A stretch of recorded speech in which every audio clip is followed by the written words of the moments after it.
sayang mga idol. Actually, dumaan sa harapan ko to, si vlogger. Madalas ko napapanood to sa Facebook. Nagulat ako, dumaan sa harapan ko. Pero hindi ko pinansin, nakala ko ordinaryong tao. Ito pala yung vlogger na sikat ngayon. Hahabulin ko sana mga idol para makapagpa-picture ako. Ngunit, naunahan ako ng hiya.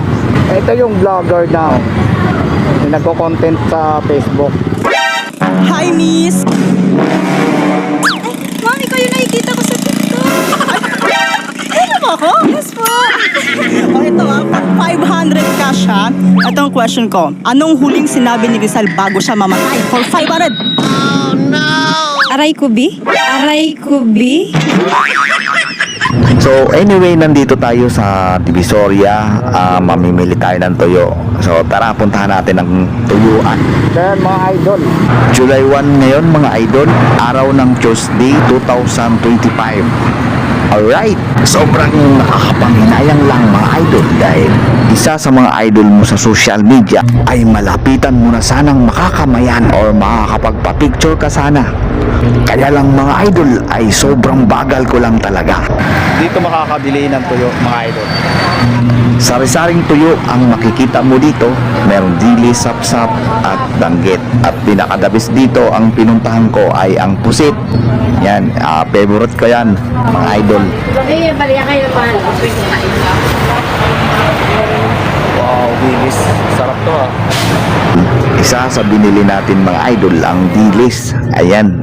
Alam nyo ba mga idol na ang dilis ay napakasarap kutkutin or kainin habang naghihintay ka sa kawalan. Kano dito? Inuna ko munang binili kalahating kilo na pusit, kung tawagin ay ballpin.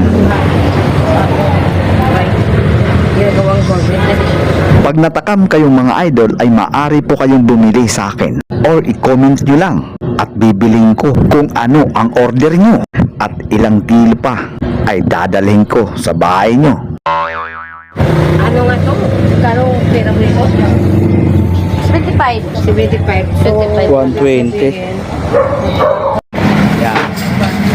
Lahat ng klase ng tuyo dito ay dito mo makikita at dito mo mabibili. Kaya sa mga interesado dyan ay mag-comment lang kayo dyan.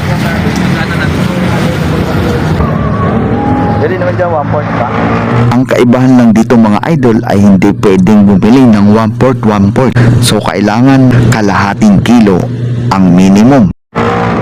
Kalahati. Pwede. Ano yung bigas na yan? Eh dito. Ha? Nakakapanghinayang lang talaga mga idol dahil ang liit ng baon kong pambili. Okay. Kalahati din. Ang hirap pa naman pumunta dito sa part ng Manila dahil matraffic na masyado dito sa part ng Manila. Sa tuyo mo, magkano? Doon no? Sa Silinyasek. Ha? Bigyan mo ako kalahati din.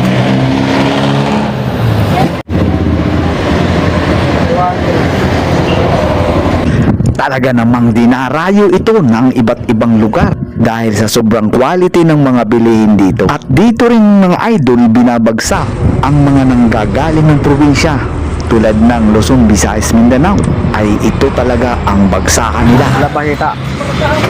Kalahati. So, ang pusit nila 1-2. May kamahalan mga idol, hindi na muna tayo nag-abil dahil kinulang tayo ng budget. Pero masarap to.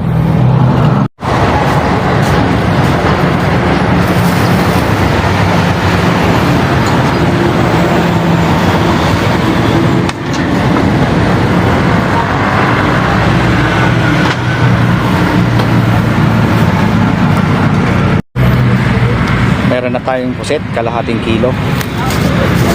Saka galunggong na tuyo, kalahating kilo rin.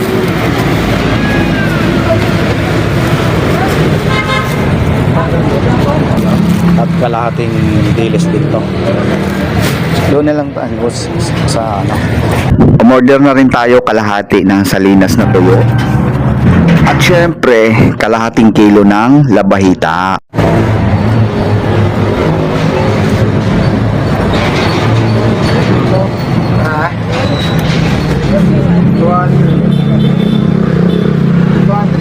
Ay, ito 180.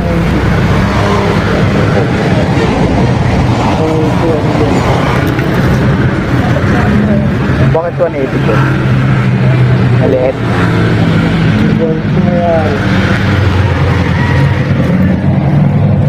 Lahating kilo. Ayan mga idol, sa mga gustong magtipid dyan, ay pumunta lang kayo dito sa Balot-Tondo at marami na kayong mabibili dito na mga pang-ulam-ulam.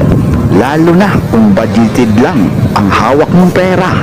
Masarap iulam ito sa mga tulad ng panahong taghirap. Paalala po, ang sobra ay bawal. Ang sumobra po sa pag-ulam, lalo na sa maaalat, ay nakakasama sa ating kalusugan. Boss, bigyan mo ako dito kalahati. Tara na, okay na. Kapamili na tayo. At shout out kay Senior Busabos ay kasama natin ngayon. Ayaw lang magpakita sa camera. Excuse me.